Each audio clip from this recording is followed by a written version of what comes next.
Hi, I'm Susan from BakeWithMom.com. Today we're going to make sugar cookies that'll make a bakery jealous. In this medium-sized bowl, I have 2 1/4 cups of all-purpose flour.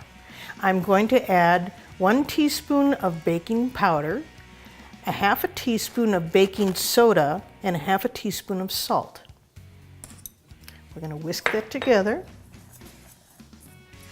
In this large bowl, I have 1 1/2 cups of granulated sugar, and I have 1/3 cup in a shallow bowl that we're going to use for rolling our cookies. Softened cream cheese, and it's been cut into eighths. And we're going to whisk that into our sugar.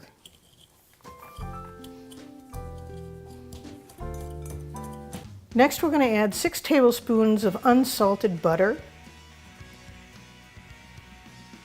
We're going to whisk that in.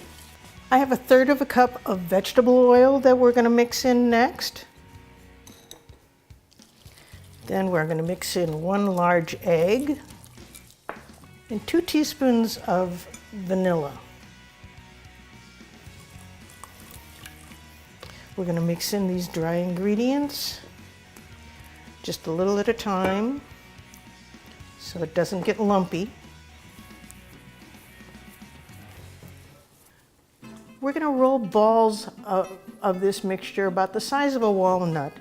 Then we're going to roll it in our sugar that's in the bowl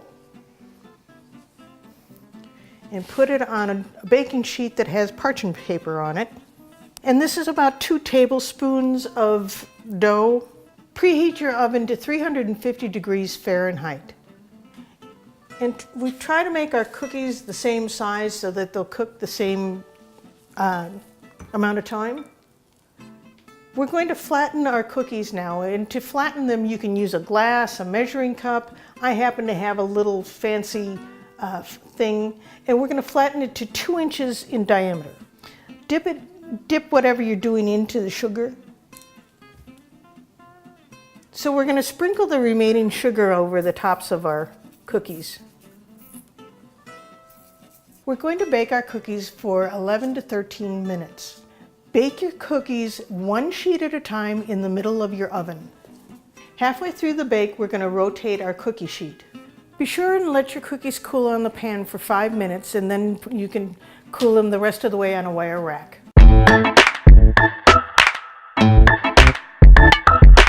Hi, I'm Susan with BakeWithMom.com. Subscribe to my YouTube channel and you can learn to bake something new every Friday. If you have a question about baking or cooking, be sure and leave it below and I'll try to get back to you as soon as possible.